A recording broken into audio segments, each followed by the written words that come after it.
हमारे देश में शादी को बहुत पवित्र रिश्ता माना जाता है और इस पवित्र रिश्ते में दरार आ जाती है जब कोई तीसरा आ जाता है और इस तीसरे को हम कहते हैं पति, पत्नी और वो।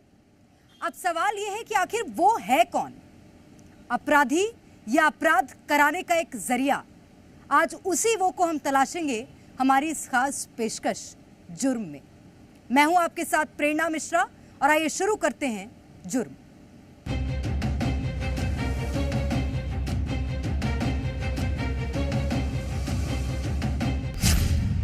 पति, पत्नी और वो।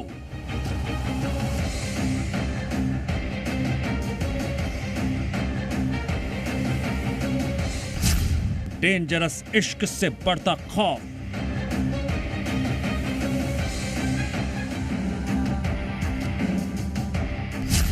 मोहब्बत में क्यों सजाए मौत।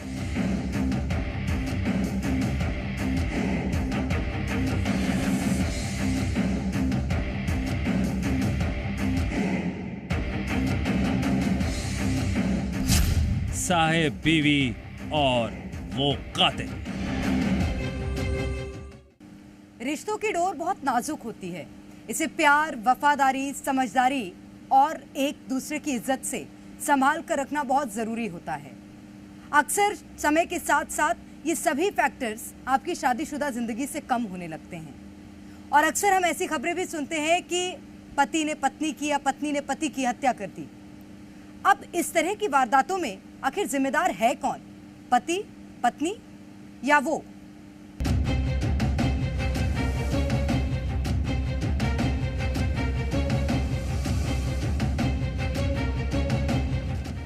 कत्ल पर कत्ल, वारदात पर वारदात। घर की चार दीवारियों में रिश्तों का बार बार ये अंजाम क्यों रहा है? हंसते खेलते परिवारों में क्यों नफरत, धोखे और चालबाजी का जहर घुल रहा है? क्या मध्य प्रदेश, क्या उत्तर प्रदेश, न जाने कितनी घटनाओं में शादी के बंधन में बंधे पति पत्नी एक दूसरे के खून के प्यासे हो गए हैं। जिसके गले में वरमाला डाली थी, जिसके साथ साथ फेरे लिए थे, वादे किए थे, उन्हीं रिश्तों में दरार की लकीर कैसे खून के लाल रंग में रंग गई। भरोसे और विश्वास की दीवार नेस्तनाबूद हो गई। पहला केस यूपी का मेरठ। पति की खौफनाक मौत, कत्ल के आरोपी पत्नी और वो। दूसरा केस बिहार की राजधानी पटना। पत्नी का कत्ल, 5 आरोपी गिरफ्तार। तीसरा केस राजस्थान की राजधानी जयपुर। पति का कत्ल, सलाखों के पीछे पत्नी और वो। चौथा केस यूपी का औरैया। पति का मर्डर, कातिल दुल्हन गिरफ्तार। पूरा देश इन खौफनाक वारदातों से दहल गया है। जरा से विवाद के बाद पति पत्नी के बीच लड़ाई झगड़ा बढ़ गया है। रिश्तों के कत्ल में कौन है वो खलनायक? आगे आपको दिखाएंगे ऐसी वारदातों की इनसाइड स्टोरी। देखते रहिए जुर्म।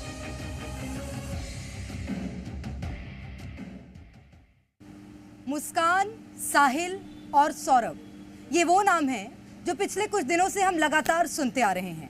मेरठ में मुस्कान ने अपने पति सौरभ को इस तरह की बर्बरता के साथ सजाए मौत दी कि हर कोई हैरान रह गया। पति की हत्या की अपने प्रेमी साहिल के साथ मिलकर और उसके बाद उसके शव के टुकड़े टुकड़े कर ड्रम में सीमेंट ढककर रख दिया। अब आखिर इस तरह के हत्याकांड के अंजाम के पीछे क्या वजह थी और मुस्कान ने कैसे अपने पति सौरभ को दी सजाए मौत, दिखाते हैं।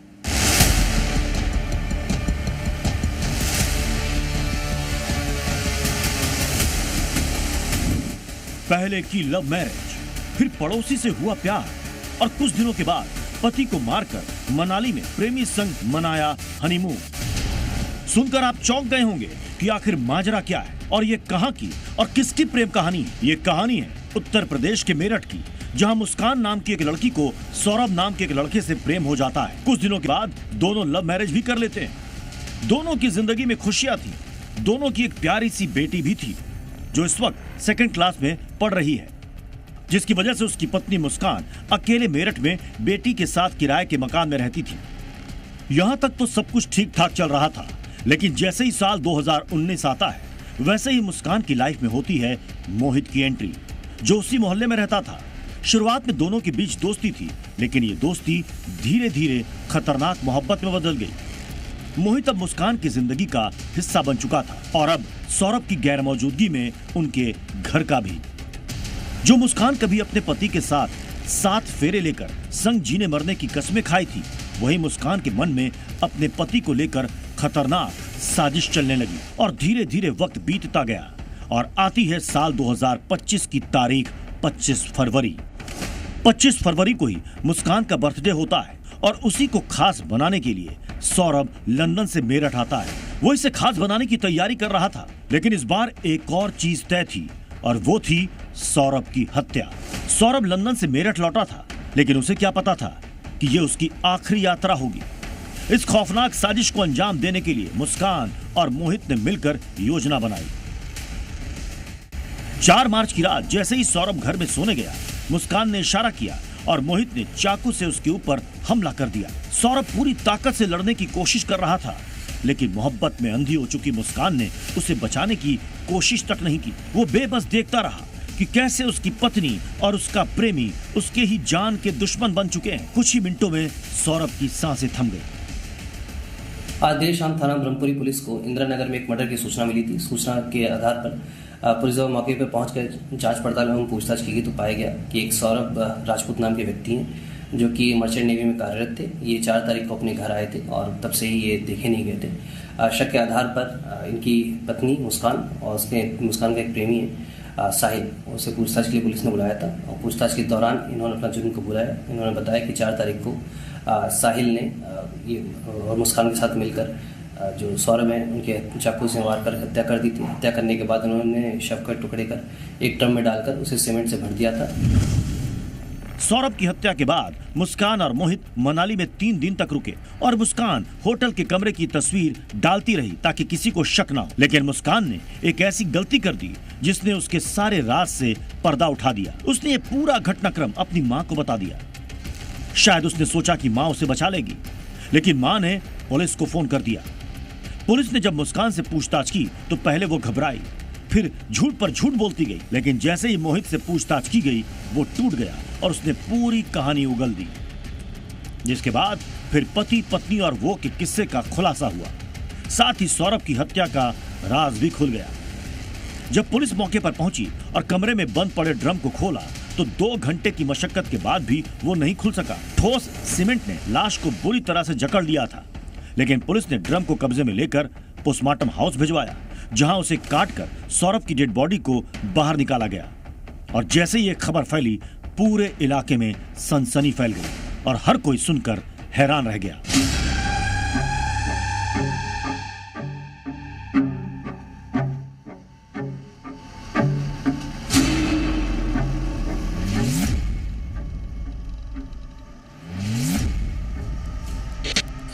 जगह इंदिरा नगर मेरठ, तारीख 3 मार्च, वक्त रात 11:30 बजे। सुनो साहिल, तुम जल्दी घर आ जाओ, सौरभ सो चुका है। मुस्कान की इस कॉल के बाद साहिल शुक्ला सौरभ के घर पहुंच गया। नींद की गोली की वजह से सौरभ गहरी नींद में था। दरअसल सौरभ की मां ने उसके लिए जो कोफ्ते दिए थे उसमें मुस्कान ने नींद की गोली मिला दी थी। दोनों ने साथ खाना तो खाया, लेकिन सौरभ के सिर पर नशा चढ़ चुका था। रात करीब 10:30 बजे मुस्कान सौरभ के कमरे में गई। उसे हिलाकर देखा, मगर वो होश में था। रात करीब 11:30 बजे तक सौरभ पूरी तरह से बेहोश हो गया और फिर मुस्कान ने साहिल को कॉल किया। रात के करीब 1 बजे साहिल सौरभ के इंदिरा नगर वाले घर पहुंचा। सौरभ बेहोश था। हालात को भांपने के बाद सौरभ के बगल में मुस्कान और साहिल बैठ गए और गांजे का नशा किया और फिर दोनों ने मिलकर वो किया जिसे किसी होशो हवास वाले शख्स से उम्मीद भी नहीं की जा सकती।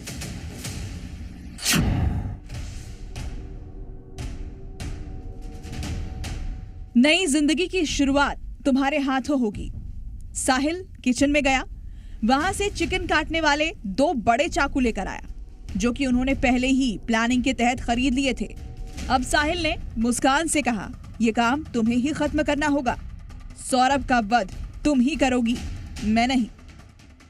इस चिकित्सक मनोवैज्ञानिक की बात कर रहे हैं कि अगर कोई एक नॉर्मल इंसान किसी की हत्या करने के बाद उसके सर के टुकड़े और हाथ के टुकड़े, शरीर के टुकड़े को लेकर कहीं दूसरे जगह जाता, अपने कमरे में रखता, कई घंटे तक रखता और ये बताता है कि वो अपनी माँ के आत्मा को खुशी प्रदान करने के लिए इसने हत्या किया, क्योंकि जिस तरीके से मुस्कान भी उसके साथ थी और मुस्कान उसकी माँ के जो आईडी है उसका नाम बदलकर उससे बात करती थी, आत्मा से बात करने की बात कही, तंत्र विद्या की बात कही गई।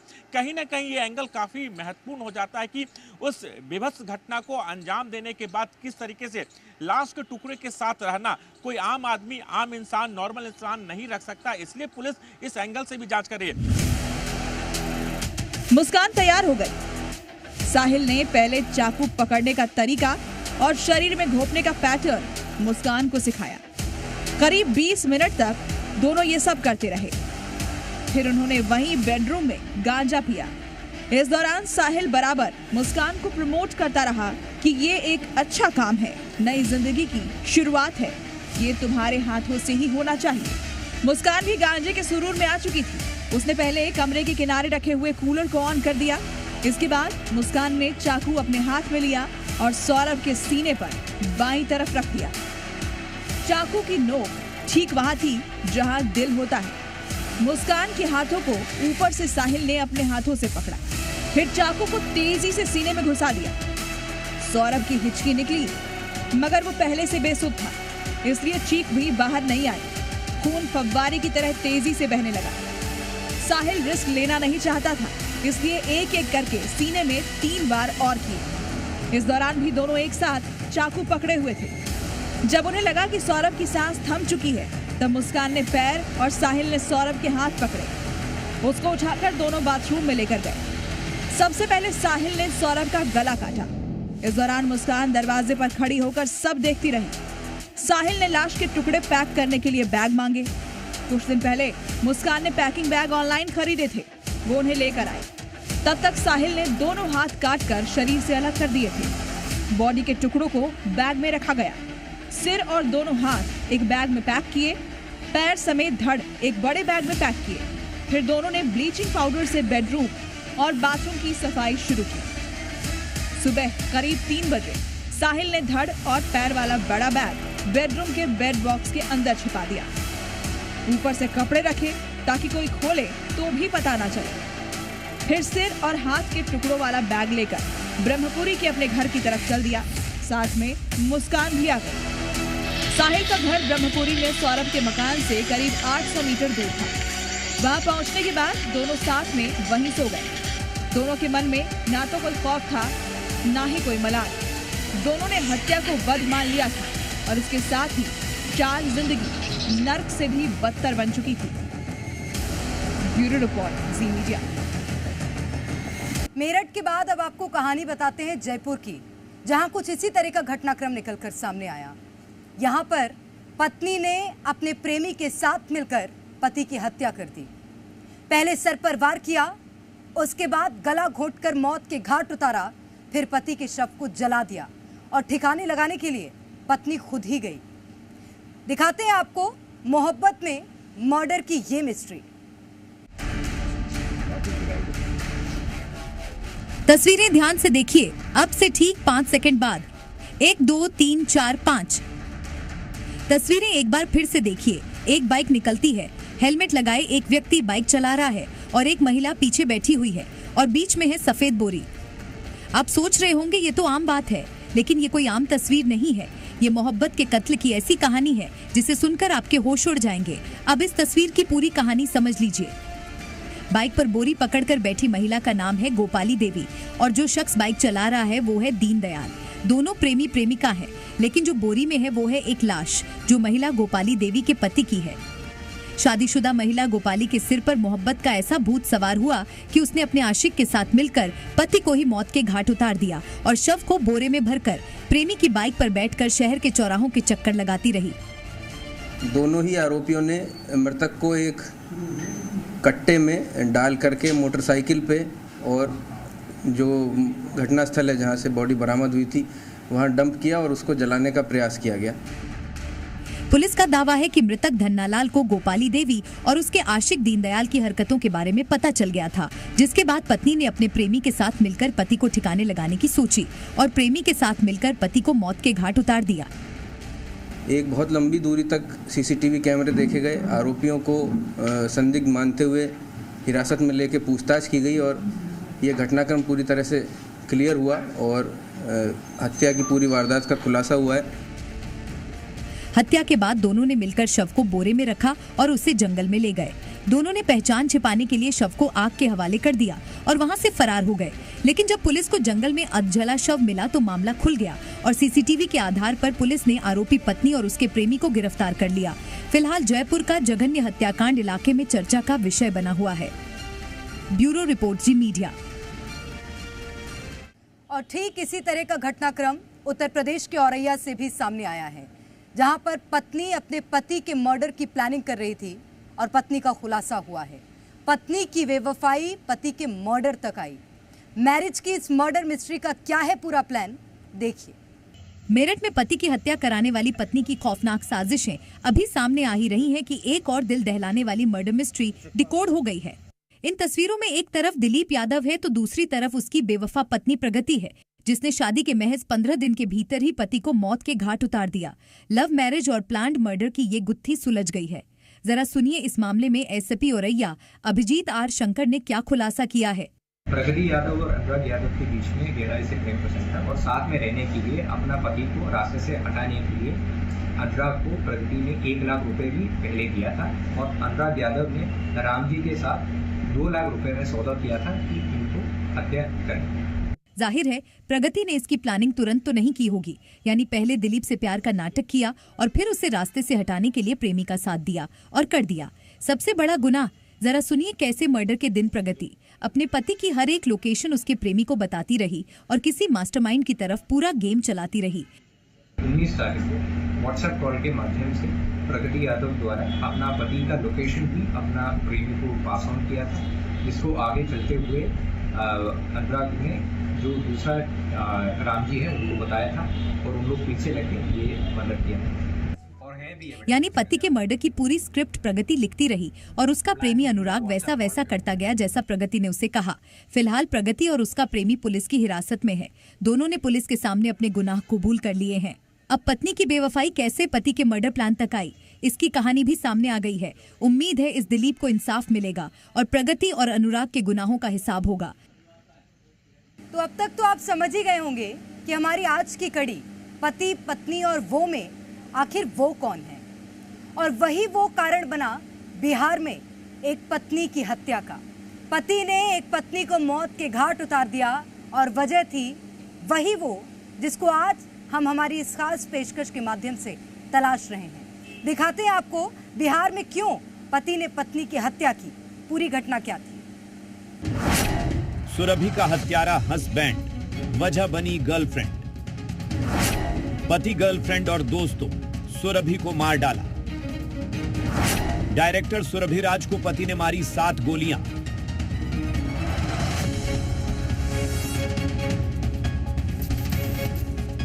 एशिया अस्पताल की डायरेक्टर सुरभि राज की हत्या सुरभि के पति राकेश रोशन ने की है। पति राकेश रोशन ने अपनी गर्लफ्रेंड के लिए एशिया अस्पताल की डायरेक्टर सुरभि राज को रास्ते से हटा दिया। सुरभि राज हत्याकांड से पर्दा उठ चुका है। आरोपी पति राकेश रोशन सलाखों में पहुंच गया है। हत्याकांड का एफआईआर रजिस्टर करते हुए इसका अनुसंधान किया गया और अनुसंधान उपरांत जो मानवीय इनपुट्स हैं और जो टेक्निकल इनपुट्स हैं उनके आधार पर इस हत्या के षड्यंत्र रचने एवं साक्ष्यों को छिपाने में 5 लोगों को अरेस्ट करके माननीय न्यायालय में फॉरवर्ड किया गया है। सुरभि राज हत्याकांड की गुत्थी कैसे सुलझी ये भी बताएंगे, लेकिन बात पहले सुरभि के पति के एक्स्ट्रा मैरिटियल अफेयर की। सुरभि के पति राकेश रोशन का एक्स्ट्रा मैरिटियल अफेयर था। राकेश की गर्लफ्रेंड एशिया अस्पताल में ही काम करती थी। राकेश रोशन की गर्लफ्रेंड का सुरभि विरोध करती थी। 22 मार्च को सुरभि एशिया अस्पताल पहुंची। अस्पताल के कुछ स्टाफ से अपने पति की गर्लफ्रेंड के बारे में पूछताछ करने लगी, जिससे बौखलाए पति राकेश रोशन ने मर्डर का प्लान बनाया और सुरभि के चेंबर में ही गोली मारकर मौत के घाट उतार दिया। सुरभि की हत्या के बाद पति राकेश रोशन ने अस्पताल के कर्मचारियों के साथ मिलकर सबूत मिटाने का प्लान बनाया। इसके लिए HR हेड मोहम्मद मसूद ने एक सफाई करने वाली महिला को बुलाया। सफाई कर्मी से खून के धब्बे को साफ करवाया गया। पुलिस को गोली मारने के 2 घंटे के बाद जानकारी दी गई। सुरभि को पटना एम्स में भर्ती कराया गया। सुरभि के पति का प्लान फुल प्रूफ था, लेकिन पटना पुलिस की अस्पताल में पूछताछ और टेक्निकल एविडेंस में पूरे मामले से पर्दा उठ गया। अब पुलिस ने पति राकेश रोशन के साथ एशिया अस्पताल की कैशलेस विभाग की हेड अलका कुमारी, HR डिपार्टमेंट के हेड मोहम्मद मसूद के साथ अस्पताल के 2 अन्य कर्मचारी को भी गिरफ्तार किया। एशिया अस्पताल की संचालिका सुरभि राज को अपराधियों ने उन्हीं के चैम्बर में 7 गोली मार मौत के घाट उतारा था।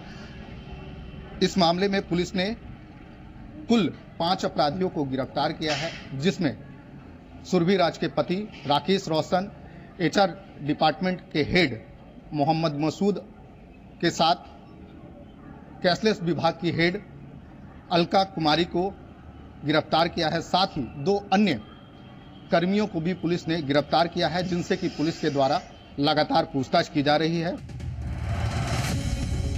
जिस तरह से मेरठ की मुस्कान ने अपने बॉयफ्रेंड के लिए अपने पति की हत्या कर दी, वैसे ही अपनी गर्लफ्रेंड के लिए राकेश ने अपनी पत्नी सुरभि को मार डाला, जो एशिया अस्पताल की डायरेक्टर थी। घटना की जानकारी मिलने के बाद मौके पर पहुंची पुलिस ने घटनास्थल से 5 खोखा बरामद किया था और पुलिस का अब दावा है कि जल्द ही इस पूरे हत्याकांड मामले का खुलासा करेगी। प्रकाश सिन्हा, जी मीडिया, पटना। और अब जाते जाते आपको एक घरेलू प्रताड़ना का वीडियो दिखाते हैं। इस वीडियो में प्रताड़ित पत्नी नहीं बल्कि पति हो रहा है। वो कैसे, देखिए। नहीं तो तुम दूर होकर बात करो ना। मुझे तुमसे बहुत डर लगता है भाई। पहली बार कमरे में आए। नहीं तुम मेरे को मार रहे। नहीं, दूर चलो मेरे को प्लीज। नहीं प्लीज मेरे से दूर चलो। नहीं प्लीज मेरे से दूर चलो। पहली बार मेरे से दूर चलो। देखिए मेरे को मार। अरे मैं कहाँ मार रही हूँ? तो दूर चलो ना। पहले गला दबाकर बेड पर गिराया और फिर कर दी थप्पड़ों की बरसात। इस वीडियो में पति का डर बेवजह नहीं है, वजह साफ है जो तस्वीरों में भी दिख रही है। ये वीडियो सोशल मीडिया पर आग की तरह फैल रहा है और वजह है घरेलू हिंसा का लाइव वीडियो। जरा देखिए कैसे पत्नी एक के बाद एक कई हमले करती है। पति ये सब रिकॉर्ड करता रहा क्योंकि वो इस वीडियो में भी बता रहा है कि उसके पास उसकी पत्नी के खिलाफ कोई वीडियो नहीं है। तो वो बंद करो ना। नहीं तो तुम मेरे को हाथ क्यों मार रही हो? नहीं मार रही हूँ ना, तो बंद करो। हाँ तो बंद करो। नहीं देखिए फिर मेरे को मार रही है। देखिए बंद करो ना। तो फिर हाथ छोड़। बोल रही तो मैं बात करने की बुलाई हूँ। ना तो फिर तुम मारोगी ना। मेरे को हाथ रोड मार रही है। मेरे पास और कोई प्रूफ तो है नहीं। कल भी मेरे को थप्पड़ मारी हो, खून बहा है मेरे कान से। मैं कुछ नहीं मारा। मैं नहीं मारा। कुछ नहीं मारूंगा। नहीं तो तुम दूर होकर बात करो ना। मुझे तुमसे बहुत डर लगता है भाई। पत्नी के आतंक और दबंगई से ये शख्स इतना डरा हुआ है कि घर की बात भी बाहर लाने में जरा भी नहीं सोच रहा है। वीडियो में पति बार बार आरोप लगा रहा है कि पत्नी उसे रोज पीटती है, उस पर हमले करती है। गौर करने वाली बात है कि इन दोनों ने 4 साल पहले लव मैरिज की थी, पर वीडियो देखकर समझा जा सकता है कि अब इस शादी में घरेलू हिंसा आम बात हो गई है, जिसमें पति पत्नी पर मारपीट का आरोप लगा रहा है। देखिए मेरे को मार रही। मेरे को नहीं मारे। देखिए देखो अभी फोन गिरा के। हाँ देखो ना कैसे मार रही। लाइव चल रहा है सब ये। तो चले ना, मैं तो फ्रेंड्स बात करने की बैठी हूँ। तो नहीं कर रही हूँ। नहीं तो तुम मेरे को मारती हो ना। वीडियो के आखिर में पति इतना डर जाता है कि वो अपने घर वालों को आवाज देने लगता है, माँ को पुकारने लगता है। मम्मी बचाओ। फिलहाल इस वीडियो के वायरल होने के बाद वीडियो का संज्ञान लेते हुए पुलिस मामले की जांच और कार्रवाई में जुट गई है। अब वीडियो का सच क्या है और मामला कितना गंभीर है, इसका पता भी जल्द चल जाएगा। तो ये सभी घटनाक्रम आपको दिखाने का हमारा केवल एक ही मकसद था कि अगर आपके रिश्ते में कोई दरार आ रही है तो उसे समय रहते सुधार लीजिए, कहीं आप भी ना हो जाएं इस तरह के जुर्म का शिकार। सावधान रहिए, सुरक्षित रहिए और मुझे दीजिए।